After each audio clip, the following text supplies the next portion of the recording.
Hi everyone, I'm Jemma Naish, Marketing Manager here at TIAH, the Institute for Agriculture and Horticulture. Today we're excited to discuss a crucial resource for our industry, the National Library for Agri-Food, or NLAF. This online library collects and curates agricultural information from various sources, making it accessible to farmers, growers and industry professionals. Joining me today is Stephen Jacob, CEO of TIAH. Stephen's here to chat about TIAH's recent acquisition of NLAF, and here's to share some insights about this resource and its future. Stephen, welcome to TIAH Talks. How are you doing today? Hi, Gemma. Very well, thank you. And you? Good, thank you.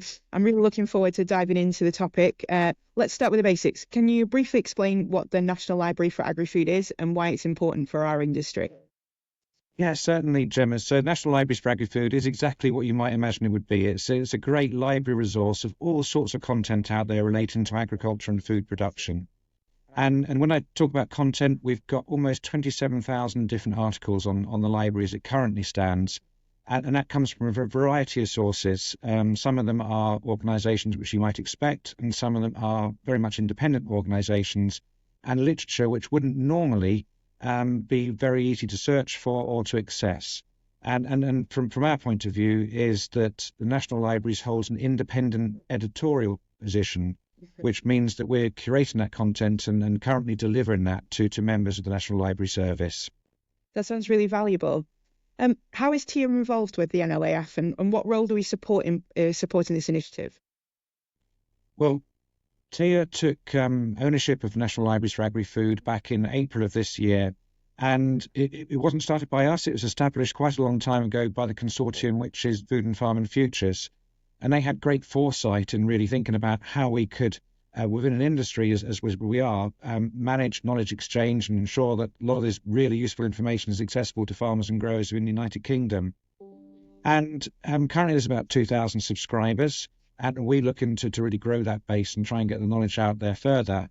But I suppose where we've got to, we ought to thank, obviously, Food and Farm and Futures for having the foresight to develop it, but also AHDB, who supported it over a period of time prior to TIAH getting hold of it and thinking about how we might develop it. We've agreed with DEFRA as well, some DEFRA funding, that we're going to develop it, and we're going to use AI, artificial intelligence, to really sort of supercharge the service.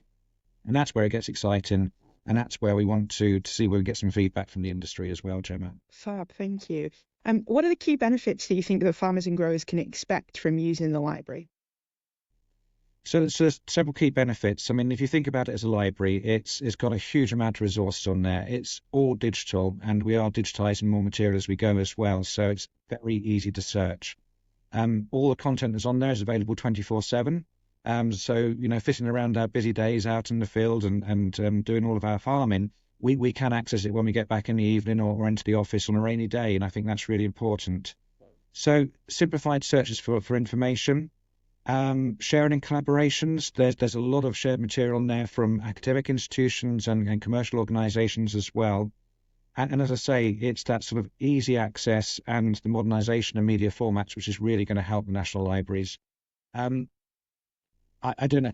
Currently, if you want to go and have a look, you can go and have a look, and you can sign up as a subscriber for National Libraries, and you can already start to access it as it is at the moment, Gemma. Fab, thank you.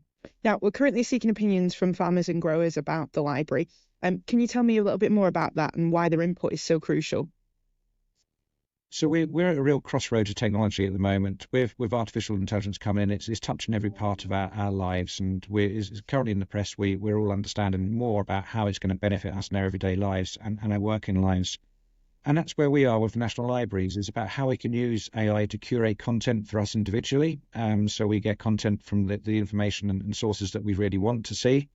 But there's potentially so many other benefits as well. I don't want to put words into people's mouths, but it could be that we create communities around some of the knowledge. It could be that we use social media to start conversations around some of the articles. There's all sorts of opportunities for it. But really what we want to do is hear from people who are subscribers, who are already using the service, or people who think that actually this could be a real benefit. And if it did this, I'd be really interested in subscribing and learning more about it. So as much engagement as we can get, the better it will be in the future. Fabulous, thank you. So for those that want to contribute their opinions, what's the best way for them to get involved? We've got two ways, Gemma. One is we've got an online survey, so that's very quick and easy to complete. And the other one is we will actually do one-to-one interviews as well. So phone call interviews to get a little bit more information from the people who've been using it. And the best way to engage is to contact us at info@tiah.org, and we will send you a link to the survey, or we'll give you a phone, set up a phone call with you to have that interview. It's really as simple as that, Gemma. Fabulous, thank you. Lastly, how do you see TIAH's involvement with the NLAF aligning with our broader mission about skills development for agriculture and horticulture?